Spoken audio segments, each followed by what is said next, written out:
Tayo lubos na nagpapasalamat sa Panginoon dahil sa dumago muli tayo sa araw na ito at mapagbubulay-bulay natin ang mga salita ng Panginoon na siyang magdadagdag sa ating ng kaalaman, ng karunungan, at yung pananampalataya na ipinagkaloob sa atin ay titibay.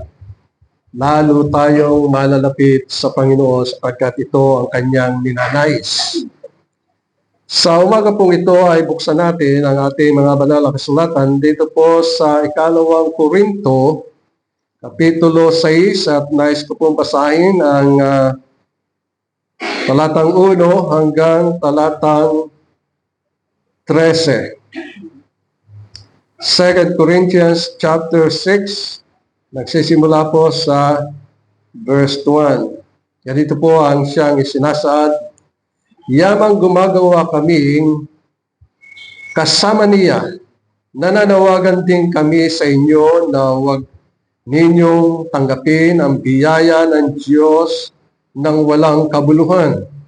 Sapagkat sinasabi niya, sa panahong kanais-nais ay pinakinggan kita at tinulungan kita sa araw ng kaligtasan. Ngayon na ang panahong kanais-nais. Ngayon na ang araw ng kaligtasan. Hindi kami naglalagay ng katisuran ng sinuman upang walang kapintasang matagpuan sa aming ministeryo, kundi bilang mga lingkod ng Diyos, ipinagkakapuri namin ang aming sarili sa lahat ng mga bagay sa pamagitan ng maraming pagtitiis, mga kapighatian, mga kahirapan, mga paghihinagpis, mga pagkabugbog, mga pagkabilanggo, mga kaguluhan, mga paggawa, mga pagpupuyat, mga pagkagutom, sa kalinisan, kaalaman, pagtitiyaga, kagandahan loob, kabanalan ng Espiritu, tunay na pag-ibig, makatotohanan pananalita, kapangyarihan ng Diyos, sa pamagitan ng mga sandata ng katwiran sa kanang kamay at sa kaliwa, sa pamagitan ng karangalan at kasiraang puri, sa pamagitan ng masamang pagkakilala at ng mabuting pagkakilala. Itinuturing kaming mga mandaraya, gaymay matatapat. Waring mga hindi kilala, gaymay kilalang kilala. Tulad sa naghihingalo at narito kami ay buhay, gaya ng mga pinarurusahan, subalit hindi pinapatay. Tulad sa nalulungkot, gaymay laging nagagalak. Tulad sa mga dukha, gaymay pinayayaman ang marami. Gaya ng walang pag-aari, gaymay mayroong ng lahat ng bagay. Ang aming bibig ay bukas para sa inyo, mga taga-Korinto. Ang aming puso ay pinalawak. Kayo ay hindi namin hinihigpitan, subalit kayo ay hinihigpitan ng sarili ninyong damdamin. Bilang ganti, nagsasalita ako katulad ng mga bata. Palawakin din ninyo ang inyong mga puso. Hanggang dito lamang ang ating pagbasa sa banal na kasulatan. Na minamahal, patuloy po nating sinusubaybayan at pinag-aaralan ang sulat ni Pablo sa ikalawang Korinto. Sapagkat na pag-aralan natin ang mga naunang mga kapitulo o paano na ang Diyos ay naging matapat sa mga taga-Korinto at gayon din inihahayag ang kagandahan ng kalooban ng Diyos. At ngayong umaga, magiging teksto natin ay nasa talatang 1 at talatang 2 na sinasabi ang ganito: "Yamang gumagawa kami kasama niya, nananawagan din kami sa inyo na huwag ninyong tanggapin ang biyaya ng Diyos ng walang kabuluhan. Sapagkat sinasabi niya sa panahong kanais-nais ay pinakinggan kita at tinulungan kita sa araw ng kaligtasan. Ngayon na ang panahon, kanais-nais, ngayon na ang araw ng kaligtasan. Ang magiging paksa po natin ngayon ay tungkol sa biyaya. Na ang biyaya ng Diyos ay walang hanggan. Na ang biyaya ng Diyos ay eternal. Ang biyaya ng Diyos ay hindi nagbabago. Nananatili ito sapagkat ang Diyos ay mapagbiyaya. Siya ay soberano. At nais nating malbatid ang mga kabuuan ng biyaya ng Diyos sapagkat ito ang kanyang inihahayag sa kanyang iglesia sa pamamagitan ng ating Panginoong Jesucristo. Ngayon naman, bagamat masagana at marami ang biyaya ng Diyos, ito ay limitado lamang. Limitado sapagkat hindi lahat ng tao ay nakakaranas ng biyaya ng Diyos. Ang biyaya ng Diyos ay tungkol sa kanyang layunin, sa kanyang sarili, sa kanyang kalooban, sa kanyang kagustuhan, at sa kanyang kaluwalhatian. Tandaan natin na ang biyaya ng Diyos ay nahayag sa Ebanghelyo ng ating Panginoong Jesucristo. Ibig sabihin, ang biyaya ng Diyos ay makikita sa Ebanghelyo ng ating Panginoong Jesucristo. Nandoon ang kabuuan ng biyaya ng Diyos na ito ay kuminsan hindi naunawan ng mga di mananampalataya. Sapagkat akala ng mga di mananampalataya ay ang Diyos ay nakatuon lamang sa salapi. Na pag ikaw ay maraming salapi, biyaya na ng Diyos. Pero hindi gayon ang siyang inilalaan ng Diyos sa banal na kasulatan sapagkat sa mga awit 73 ay nakalahad doon na kaya ibinibigay ang salapi sa tao at siya'y sumagana upang dumusdos ng madulas patungo sa kapahamakan. So ginagamit ng Diyos ay ang pananalapi para lalong mabilis ang kapahamakan ng tao. O kaya nga, hindi lamang ang biyaya ay nahayag sa pagkain. Kung maraming nakakain, ito ay biyaya ng Diyos. Bagamat sa mga mananampalataya, ang mga bagay na iyon ay kabuuan ng kapahayagan ng Diyos na siya ang tumutugon sa ating mga pangangailangan. Kaya nga't pag sinabi nating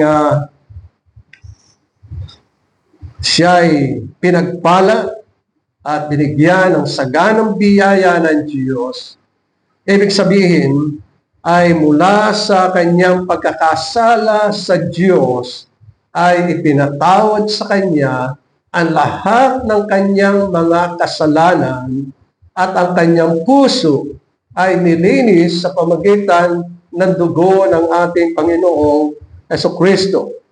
Nababatid ng bawat isa na pag siya ay pinagpala, ang kanyang mga kasalanan ay pinatawad at binayaran ito ng ating Panginoong Jesucristo nung siya ay nabayubay doon sa krus sa Kalbaryo. Kaya nga't sa biyaya ng Diyos, tayo ay iniligtas mula sa sumpa at kahatulan at kamatayan. Sapagkat malinaw ang sinabi sa Roma Kapitulo 8, ang sino man na kay Kristo Jesus ay wala ng atol. Sabihin ni, pag ikaw ay na kay Kristo at ikaw ay naging pag-aari ni Kristo at ang buhay mo ay nasa kamay ng Panginoong Kristo, walang kahatulan sa iyo. Wala ng sumpa, wala ng kamatayan, wala ng anumang bagay na mahirap. Sapagkat ang buhay ng isang mananampalataya ay nasa Panginoong Hesukristo. Kaya nga pag ang biyaya ay nahayag, ito ay limitado lamang. Ibig sabihin, ang Diyos ay gumagawa sa kanyang kinahabagan, sa kanyang kinaawaan, at sila lamang ang siyang sasagana sa biyaya ng Panginoon. At patuloy natin pag-aaralan ito sapagkat nais nating makita yung mga ilang bagay tungkol sa biyaya ng Diyos. Tatlong bagay ang ating isasaalang-alang, mga dinamahal. Una, ang biyaya ng Diyos is not in vain. Yan ang nasa talatang 1 ng ikalawang Korinto, kapitulo 6. Ang sabi dito ay, nananawagan din kami sa inyo. Ito ay kausap niya mga taga-Korinto. Lagi natin tatandaan na ang Korinto na mga mananampalataya ay isa lamang maliit na church. Hindi katulad na pinaniniwalaan ng mga iba na si Pablo ay nangangaral sa buong lungsod, buong siyudad ng Korinto. Hindi. Kundi isinulat niya ito sa mga mananampalataya na nakakaunawa ng biyaya ng ating Panginoong Hesukristo. Kaya sabi niya dito na nananawagan din kami sa inyo na huwag ninyong tanggapin ang biyaya ng Diyos ng walang kabuluhan. So ang biyaya ng Diyos ay hindi not in vain. Ikalawa, ang biyaya ng Diyos ay efficacious. Ibig sabihin ni makapangyarihan. Walang sino man na maaaring humadlang sa kagustuhan ng Diyos sa buhay ng isang mananampalataya. At ang pangatlo ay ang biyaya ay dakilag, lubhang dakilag. Grace is so great. Una-una, balikan natin yung unang paksa na ang biyaya ng Diyos ay hindi walang kabuluhan. Grace is not in vain. Una-una, laganap ang salitang biyaya. Pero sa mga mananampalataya, kinakailangan ma-distinguish natin ano ang biyaya ng Diyos. Kanino ito ipinagkakaloob ng Diyos? Kaya ang tanong muna ay, ano ang biyaya? Ang lagi nating nadidinig, ito ay unmerited favor. Sabihin na ito ay hindi mo pinaghirapan, ito ay kaloob, ito ay bigay na libre na walang hinihingi sa bawat isa. Bigay, kaloob ng Diyos.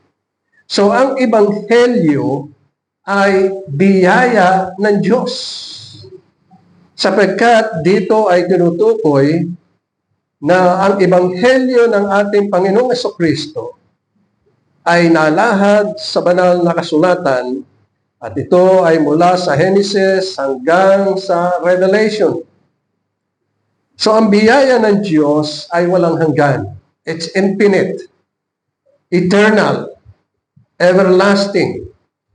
At para lalong makita natin yung salitang unmerited favor, ibig sabihin, tayo ay kinasyahan ng Diyos. Naawa siya sa atin, nahabag siya sa atin. Yung salitang kinasyahan tayo, ibig sabihin, iyon ang biyaya ng Diyos. Pag sinabing naawa siya sa atin, sa ating kalagayan, na nasa ilalim ng sumpa, nasa ilalim ng kamatayan at kahatulan, naawa siya, iyon ay biyaya ng Diyos. At yung sinasabi nating acceptable, kahit na tayo ay mula sa anabok, walang kakayahan, walang kapangyarihan, walang katalinuhan, walang kaalaman, nasa kadiliman, gayon pa man, tayo ay naging katanggap-tanggap sa Kanya. Binigyan tayo ng dangal, binigyan tayo ng kalwalatian, for we are the glory of God na siyang tinutukoy sa banal na kasulatan. At hindi lamang yun. Ang biyaya ng Diyos ay yung tayo ay makinabang.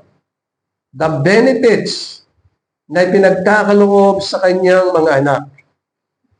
Kaloob. Kung kaya nga sabi sa banal na kasulatan, ang kaligtasan ay kaloob ng Diyos at ito'y walang bayad, ibinigay sa bawat isa. Kaya't mayroong tinatawag na kasiyahan. Ang Diyos ay nasisiyahan sa atin. Kasiyahan niya tayo. Kinagigiliwan niya tayo. Sinisinta niya tayo. Ang Panginoon Kristo kahit na siya ay nananalangin sa Getsemani.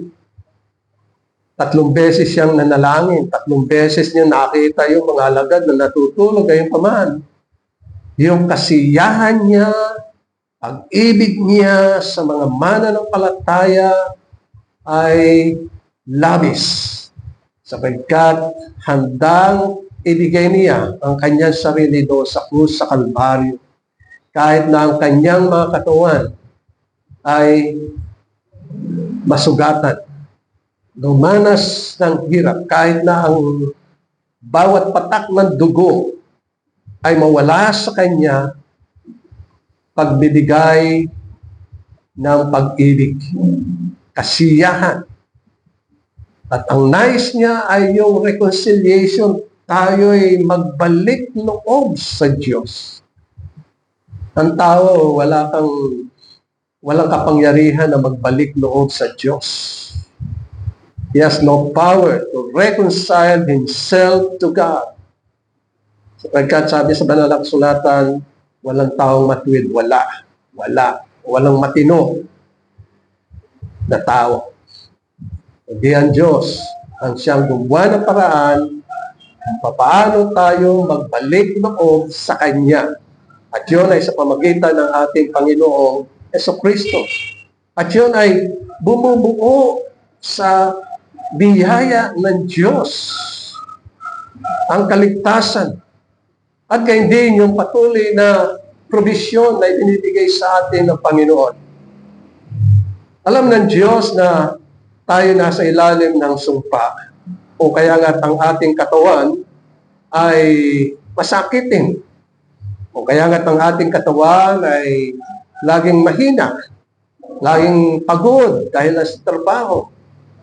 Nababatid ng Panginoon na tayo ay dumadating sa pinaka-apex o tuktok ng ating kagwapuhan at kagandahan, pero pagdating doon, naghahanap na tayo ng mga medical na herbal na ipinapahid. Pahid mo yan, babalik ka. O tingnan mo, naging 60 years old, naging bata, naging 30, kapapahid sa mukha. Wala, kahit na di pahid, patungo nga sa kabulukan. Kaya nga maliwanag yung sinabi ng Panginoon na mula tayo sa labok, babalik tayo sa labok. Pero yung probisyon ng Panginoon ay pinagkakaloob sa atin. Ano ang ibinibigay sa atin? Sabi ng Panginoon, kung kayo'y wala, manalangin kayo. Kaya sabi sa mga alagad, Kaya kayo wala. Kasi hindi kayo nananalangin. Kung kayo mananalangin sa Ama na nasa langit. Sa pangalan ko, ibibigay ko ang inyong kagalakan ay malubos. At yun ang sinasabi ng Panginoon. Para yung provision, ano ba kailangan natin? Pagkain. Para maging maganda-ganda naman yung kutis natin. Kumain tayo, hindi yung hapak yung ating mukha, kulang sa tulog, kulang sa pagkain, kulang sa vitamina. Sabi ng Panginoong provision, siya ang magkakaloob ng ating pangailangan. Hindi natin dapat na pabayaan yung ating katawan sapagkat pag dumating ang panahon, yung katawan natin, babaguhin niya. Sa isang katawang may kaluwalhatian, wala ng karamdaman, wala ng pagtanda, wala ng kamatayan. Kaya yun ang mga provision. And then yung divine love ng ating Panginoon. Kumisa, pag tayo nagkaroon ng karamdaman, at merong masasakit, yung tuhod, yung kasukasuan, yung ano nararamdaman natin, ang nasa isip natin, hindi na ako mahal ng Panginoon.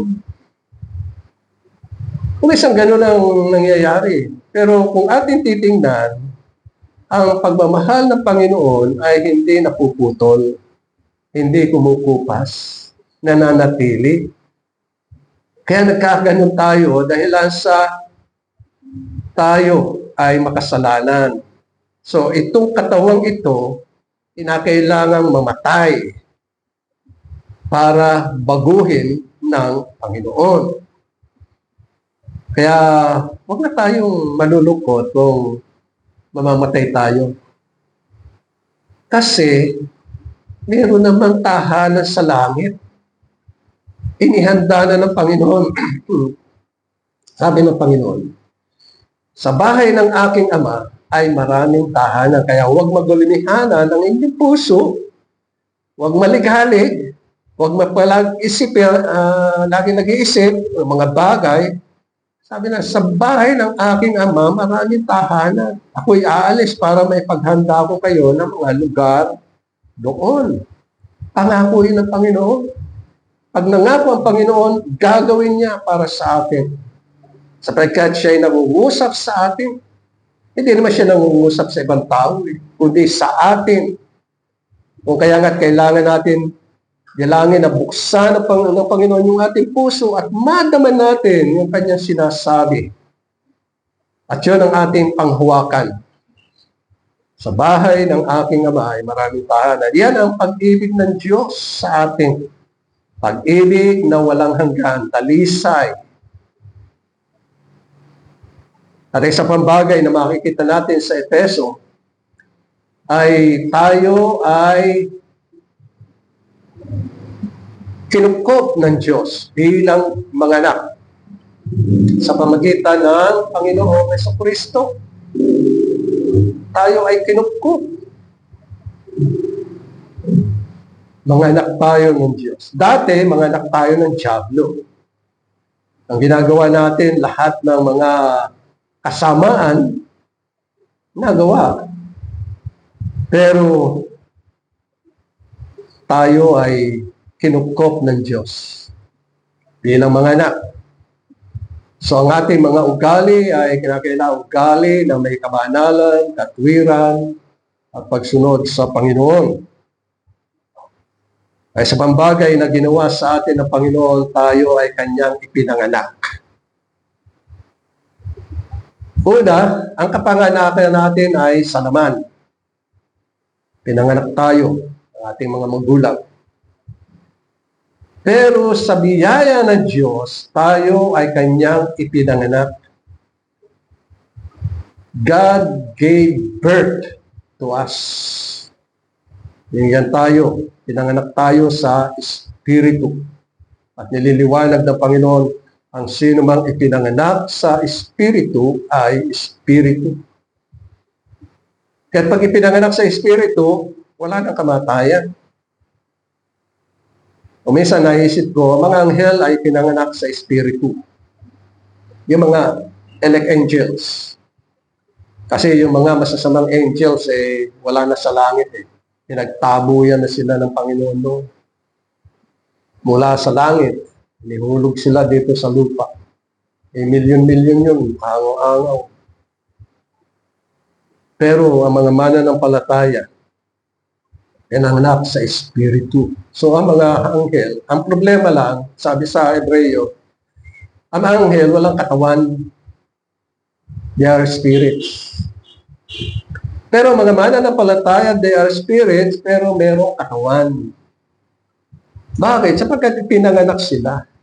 Pag ipinanganak ng Diyos, sila ay muling ipinanganak ng Diyos.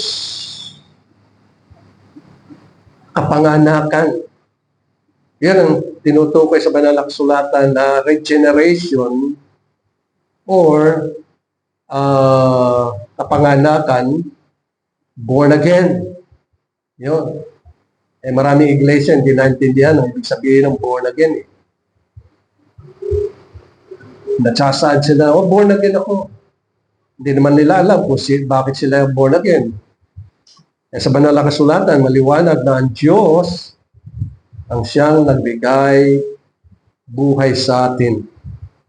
Pinanganak na muli. Bakit? Kasi masama tayo eh.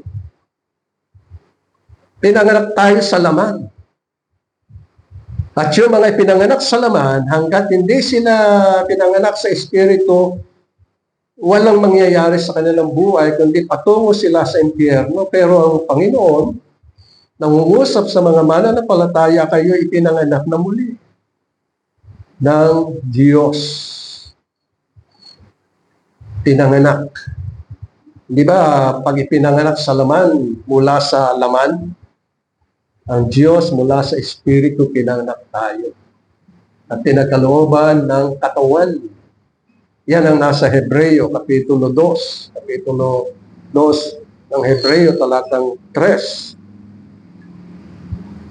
Kaya nga ang mga mananampalataya ang siyang tipan ng Diyos sa walang hanggan. Kaya nga dito ay tinutukoy na ang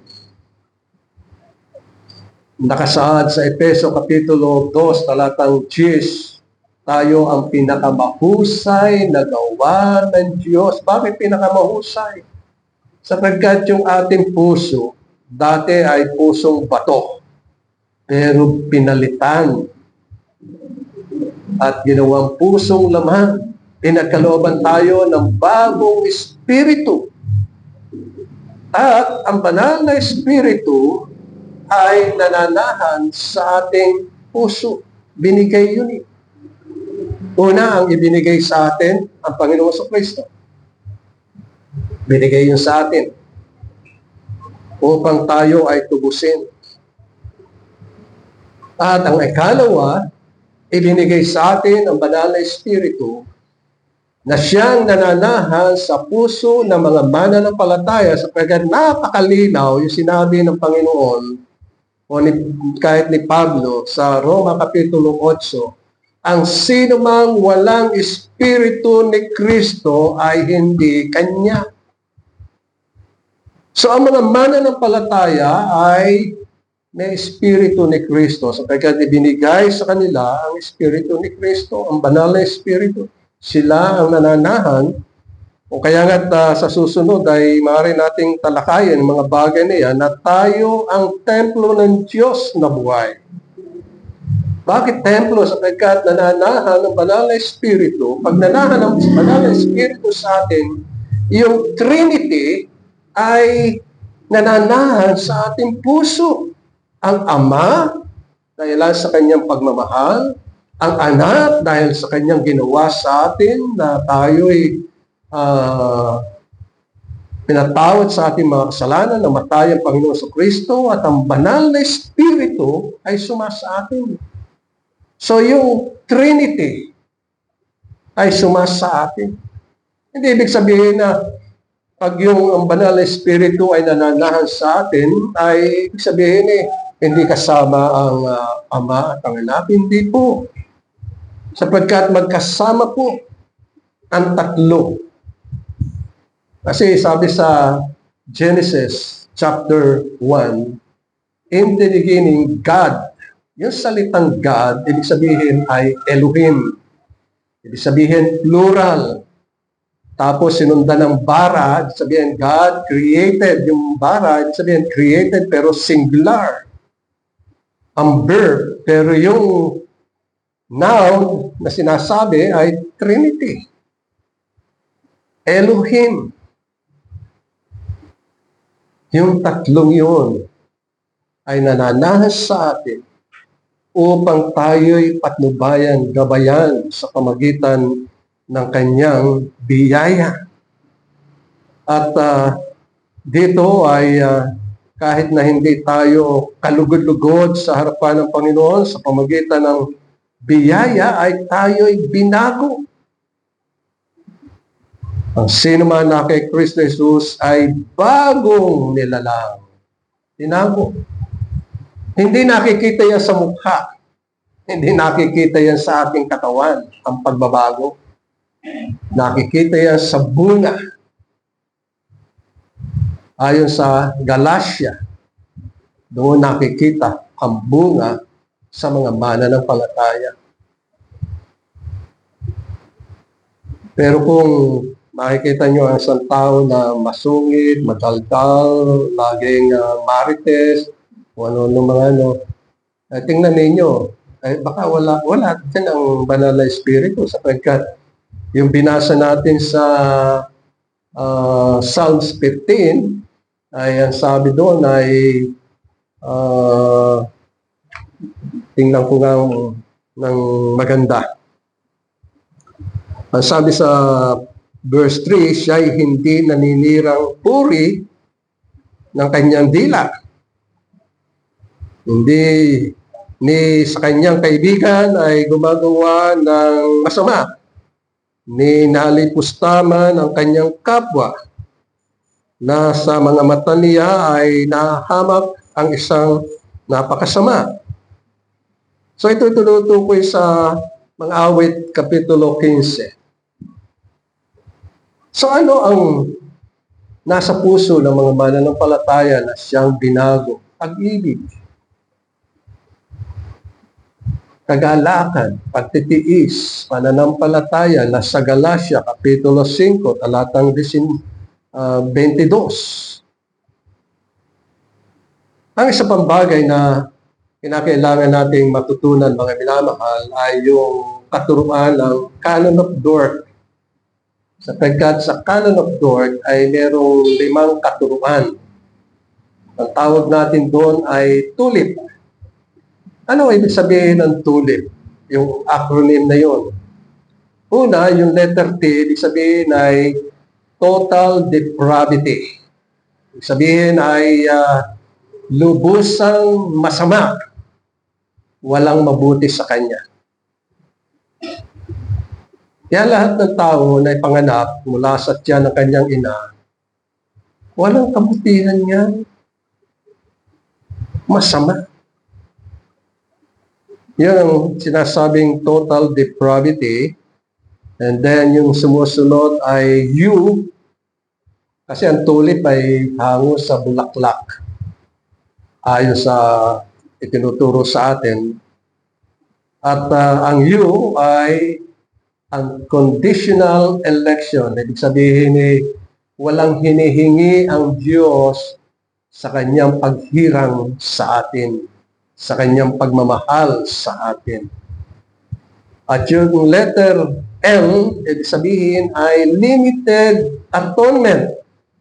Ibig sabihin, ang kamatayan ng Panginoon ay hindi para sa lahat ng tao, kundi para lang sa mga hinirang ayon sa unconditional election. At yung letter I ay irresistible grace, na ang biyaya ng Diyos ay hindi maaaring tanggihan ng sino man na kanyang pinagkakalooban ng biyaya. Wala kang magagawa pag ikaw ay pinagkalooban ng biyaya.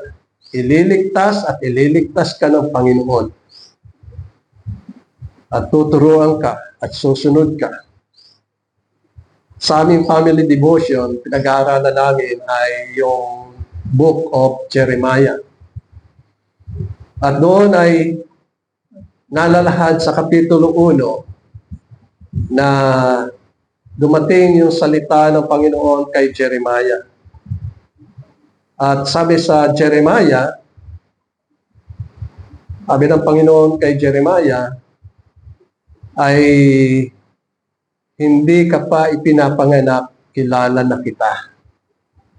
Pero nyo, wala pa siya sa sanlibutan, wala pa ang sanlibutan noon.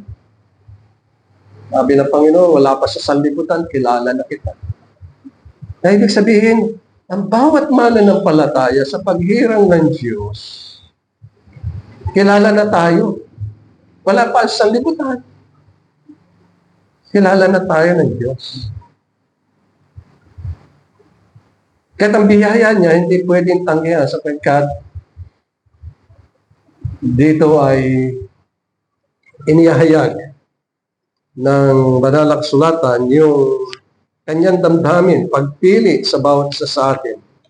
Nais kong basahin ang ilang talata dito kay Jeremias, Kapitulo 1. Sapagkat dito ay binibigay sa talatang 5, sabi ng Panginoon sa kanya, bago kita inanyuan sa sinapupunan, ay kilala na kita. At bago ka ipinanganak, ikaw ay aking itinalaga at hinirang kitang bilang propeta sa mga bansa. Tingnan niyo ang mga pangungusap ng Panginoon. Hindi pa siya nabubuo, wala pa ang sanlibutan, kilala na siya. Sabi ni Jeremiah, Panginoon, ako ay bata, hindi ako marunong magsalita. Parang si Moises, kung tawagin si Moises, Panginoon, hindi ako marunong magsalita. Yan ang katwiran natin. Pero, makita natin, hindi pwedeng tanggihan ang biyaya ng Diyos. And then, ano yung P? Preservation or perseverance. Ibig sabihin, habang tayo'y nabubuhay, mula nang tayo'y ipanganak, hanggang sa ating kamatayan, hindi tayo pababayaan ng Panginoon yung ating mga pangailangan ay pagkakaloob niya. Kung minsan dumadating yung mga pangailangan, bakit? Inilalang tayo para magkaroon ng pangailangan. Ibig sabihin, nilalang tayo. Ang magiging buhay natin, lagi kang mga ngailangan. Ano ang pangailangan mo? Pagkain, damit, tubig, bubungan, tahanan, ibig sabihin. Ito ang mga pangailangan. Provision. So hanggang sa tayo mamatay, dito mula sa lupa, tayo ay kanyang pagkakalooban. Balikan natin yung tublit. Yung letter T. Ibig sabihin, total depravity. Ng tao ay tunay na masama. Bakit? Sapagkat minana kay Adan. Sabi ng Panginoon, dahilan sa kasalanan ng isang tao, ang lahat ay nagkasala. Kaya't masama. Pero dahilan sa ang Diyos, sa kanyang biyaya ay mahabagin, inahabagan niya tayo. At ibinigay niya sa atin ang Panginoong Jesucristo. At tayo ay kinupkop ng Panginoon dahilan sa kanyang kahabagan sa atin upang tayo'y sa kahirapan ay yumaman sa Panginoon. Alam niyo kung bakit yayaman ng mga mananampalataya? Tagapagmana eh. At ano yung ibibigay sa atin na mana ng Diyos? Yung langit, yung kanyang kaharian. Yun ang magiging mana natin na sinasabi ni Pedro. Sapagkat tayo ay pinili ng Diyos at ipinanganak sa Espiritu, kaya't nagtataglay ng bagong nilalang kay Kristo. Ang sino man na kay Kristo Jesus ay bagong nilalang. At ang sabi sa Efeso Kapitulo 2, talatang 8, sapagkat sa biyaya, ito ang pinag-aaralan natin, biyaya ng Diyos, kayo'y naligtas sa pamagitan ng pananampalataya at ito'y hindi sa pamagitan ng inyong sarili, ito'y kaloob ng Diyos. Yan ang biyaya ng Diyos. Ngayong pananampalataya ay ginamit ng Diyos para tayo ay makaugnay, nakaumpong sa Panginoong Jesucristo. Hindi ba pag ikinakasal ang dalawa, ang lalaki at babae, merong simbolong ginagamit Yung cord. Ang dami ko nang naikasal Cord.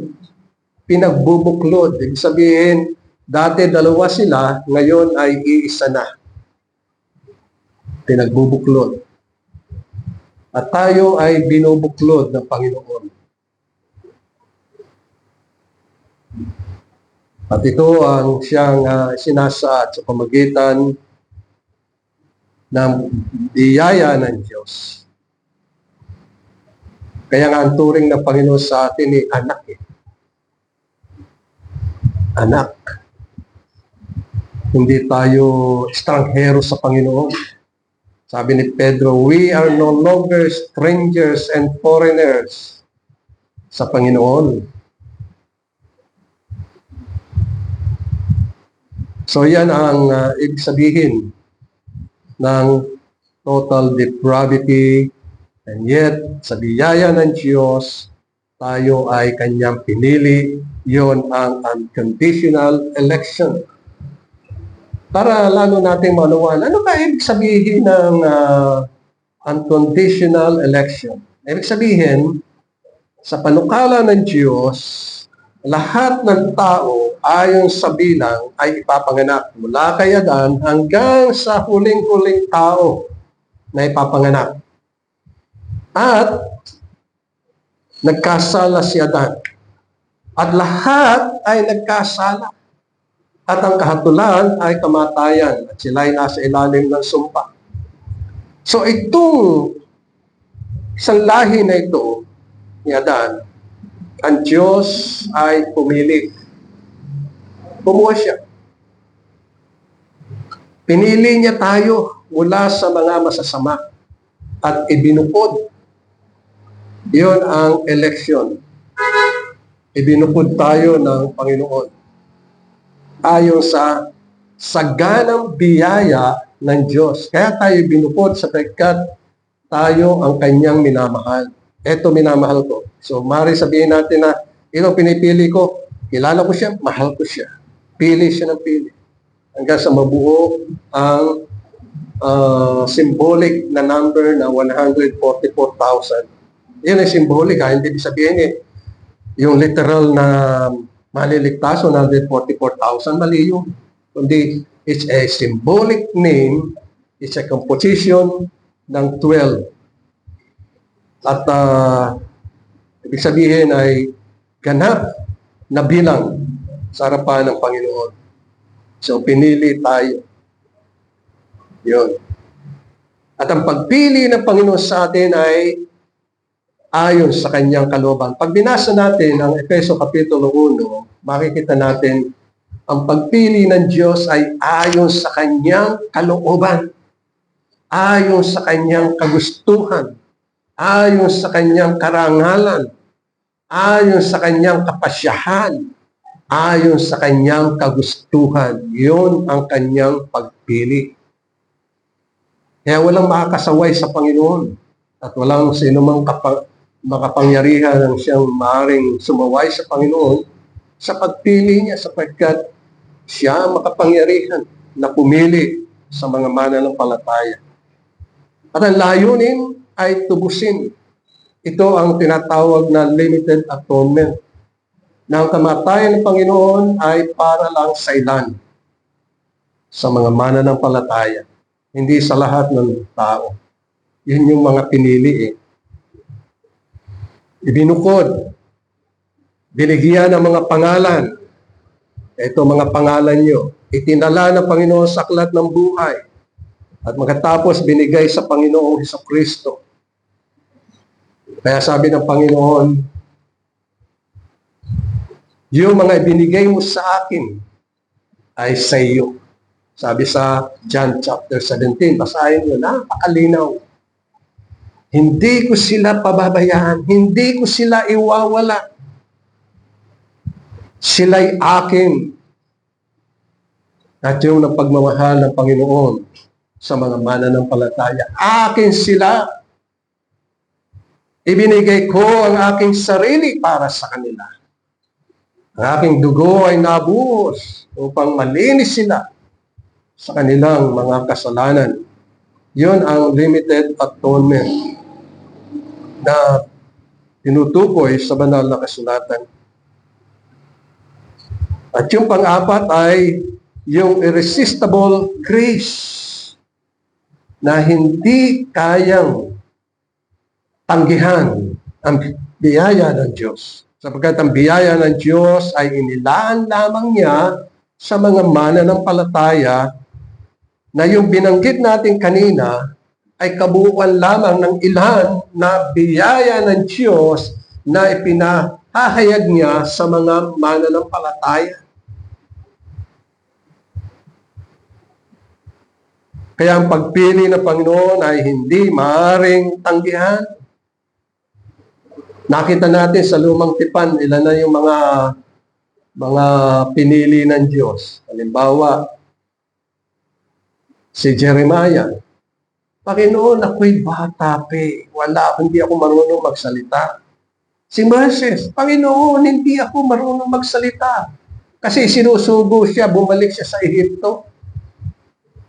At sabihin kay Pero na sila'y ilalabas ng Ehipto. O si Isaiah. Sabi ni Isaiah, abang-aba ako. Woe is me, sabi niya. Pero, hindi kaya niyang tanggihan. Si Thomas nga na, ang sabi ni Thomas binalita sa kanya, Panginoon, napakita. Sabi ni Thomas, hanggat hindi ko na daan ko yung daliri ko sa sugat niya, hindi ako maniniwala. Sabi ni Thomas. Pero sa biyaya ng Diyos, pinakita sa kanya. Kaya ang biyaya ng Diyos ay hindi maaaring tanggihan. Sapagkat yun ang kalooban ng Diyos. Ang panlima ay yung perseverance na ang mga tinawag ay binago, pinanganak na muli sa pamagitan ng kapangyarihan ng Banal na Espiritu at iniligtas mula sa kapangyarihan ng Diablo, mula sa pagkakaalipin ng kasalanan. Gayunpaman, ang mga mananampalataya ay magpapatuloy hanggang sa matapos nila yung kanilang tungkulin. Sabi ni Pablo, yung kanyang tinatakbo, para bang ibinipitan niya na siya isang mananakbo, runner, na kinakailangan makabit niya ang prize doon sa dulo na kanyang tinatakbo. At ganyan din ang mga mananampalataya. Pero ang Diyos ay tapat at mahabagin na kanyang iingatan ng mga hinirang hanggang sa kaarawan ng ating Panginoong Hesukristo. Na bagamat tayo ay dumadanas ng kahirapan ay tinataguyod tayo ng Panginoon.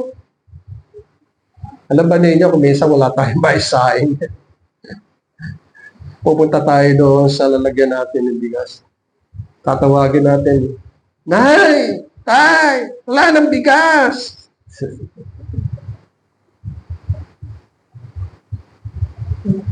Ngayon, kung gagawa ng paraan, ang unang bagay manghihiram. Hindi. Manalangin muna tayo sa Panginoon. Ano ba ang unang tungkulin ng mga mananampalataya? Manalangin. Yun ang lagi tinuturo ng Panginoon na hindi dapat natin malimutan na sabi ng Panginoon, kaya kayo wala kasi hindi kayo nananalangin. Dumulog kayo sa Ama. Sabihin ninyo ang mga pangailangan. Kaya nga, sa probisyon ng Panginoon, pinili tayo para yung pananampalataya lalong tumibay, lalong manalig. Walang iniwan kay Jeremiah. Jeremiah ang buhay niya napakagulo kasi maraming tao na nakasalungat sa kanya. Nangangaral siya. Pero yung mga tao ayaw makinig. Binilanggo siya. At kung ano-ano mga pinagsasabi sa kanya. Para ba si Pablo? Na dito ay makikita natin sa banal na kasulatan kung paano na si Pablo ay nakaranas ng maraming pagsubok. At makikita natin dito, mga minamahal, sabi dito sa talatang 4 ng ikalawang Korinto, kapitulo 6, sabi niya, bilang mga lingkod ng Diyos, ipinagkakapuri namin ang aming sarili sa lahat ng mga bagay sa pamagitan ng maraming pagtitiis. Kinakailangan tayo marunong magtiis. Mga kapighatian, ito ang mga naranasan ni Pablo mga kapighatian, mga kahirapan, mga paghihinagpis, mga pagkabugbog. Nakaranas si Pablo na bugbugin dahil sa pangangaral ng Ebanghelyo. Nakaranas siyang ikulong. Mga pagkabilanggo, mga kaguluhan. Minsan nangaral siya, nagkaroon ng kaguluhan. Mga paggawa, mga pagpupuyat, mga pagkagutom. So iniisa-isa dito ni Pablo yung kanyang mga naranasan. Siya ay nagpupuyat dahilan sa Ebanghelyo ng Panginoon sa Kristo na ang dinadalangin niya, marami ang naway tumanggap ng salita ng Panginoon. Kuminsan, walang nagpapakain sa kanya. Kaya pag sinabi natin, yung dadating tayo doon sa Kapitulo 8 dito sa ikalawang Korinto na pinagmamalaki niya ang mga mananampalataya sa Macedonia na kahit na sa kanilang kahirapan sila ay nagkakaloob para lang itaguyod ang Ebanghelyo ng ating Panginoong Jesucristo. So yun, makita natin dito. And then yung verse 6, ang sabi dito, sa kalinisan, sa kaalaman, sa pagtitiyaga, sa kagandahan loob, sa kabanalan ng Espiritu, tunay na pag-ibig, makatotohanan ng pananalita, kapangyarihan ng Diyos sa pamagitan ng mga sandata ng katwiran. Ang tinutukoy dito ay mga salita ng Panginoon sa kanang kamay at sa kaliwa, sa pamagitan ng karangalan at kasiraang puri, sa pamagitan ng masamang pagkakilala at ng mabuting pagkakilala. Tinuturing kami mga mandaraya gaymay matatapat. Yan ang karanasan. Yan ang nangyari sa kanila, ngunit dahil sa provision ng Panginoon ay patuloy silang pinagpapala ng Panginoon. Kaya ang biyaya ng Diyos ay makapangyarihan, epektibo, it's efficacious. Yan ang tinutukoy sa banal na kasulatan. Bakit? Sapagkat hinahawakan ng Panginoon ang buhay ng isang mananampalataya. Sabi niya, iniingatan ko sila. So, nasa kamay ng Panginoon ang lahat ng mga mananampalataya. Walang mapapahamak sa kanila. Kaya sabi ng Panginoon, kung meron lamang isang tupa na maligaw, iiwanan niya yung 99 at hahanapin niya yung nawawala. Kasi nagkulang yung kanyang tupa. Kaya sabi ng banal na kasulatan, the Lord Jesus is upholding everything. Kung ano yung ibinigay sa kanya ng Ama, hinahawakan niyang mabuti. Hindi niya iwawala. Walang mapapahamak. Lahat ay tuturuan. Sabi ng Panginoon sa John chapter 17, lahat ay makakadinig at mababatid nila ang Ama. Kaya sabi, ano ang buhay na walang hanggan? Ang buhay na walang hanggan ay yung makilala ka, o Ama, at makilala ako na yung isinugo. Kaya't makapangyarihan ang biyaya ng Diyos. Si Pablo, nanalangin siya. Sabi sa 2 Corinthians chapter 12 verse 9, sabi dito, subalit sinabi niya sa akin, ito ang sinabi ng Panginoon sa kanya, ang aking biyaya ay sapat na sa iyo, sapagkat ang aking kapangyarihan ay nagiging sakdal sa kahinaan. Ako'y lalong nagmamalaki na may galak sa aking kahinaan upang ang kapangyarihan ni Kristo ay manatili sa akin. Napakaganda yung sinabi dito ng Panginoon. Ang aking biyaya ay sapat sa iyo. Walang pagkukulang. Walang karagdagan, kundi sapat na sapat. Sapagkat ang aking kapangyarihan ay naging sakdal sa mahihina. Ako'y lalong nagmamalaki na may galak sa aking kahinaan upang ang kapangyarihan ni Kristo ay manatili sa akin. At sabi niya sa 2 Korinto, dito sa kapitulo 3, dito, kapitulo 6, talatang 3, sabi dito, hindi kami naglalagay ng katisuran ng sinuman upang walang kapintasang matagpuan sa aming ministeryo, kundi bilang mga lingkod ng Diyos, ipinagkakapuri namin ang aming sarili sa lahat ng mga bagay sa pamagitan ng maraming pagtitiis, mga kapigatian, mga kahirapan, mga paghihinagpis, at ito ay tumutukoy hanggang talatang 8. At mga minamahal, dito po ay makita natin ang mga bagay na ito. Kaya ang biyaya ng Diyos ay lubhang sagana. Sapagkat ang biyaya niya ay walang hanggan at maluwalhati.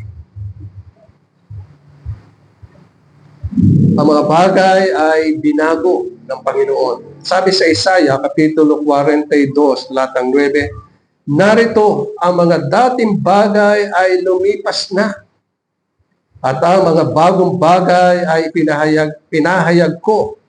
Bago sila lumitaw ay sinabi ko sa iyo ang tungkol sa kanila. So dito ay sinasabi ng Panginoon, para sa mga mananampalataya, lumipas na ang mga bagay na luma. Kundi mga bagong bagay ang siyang madadama.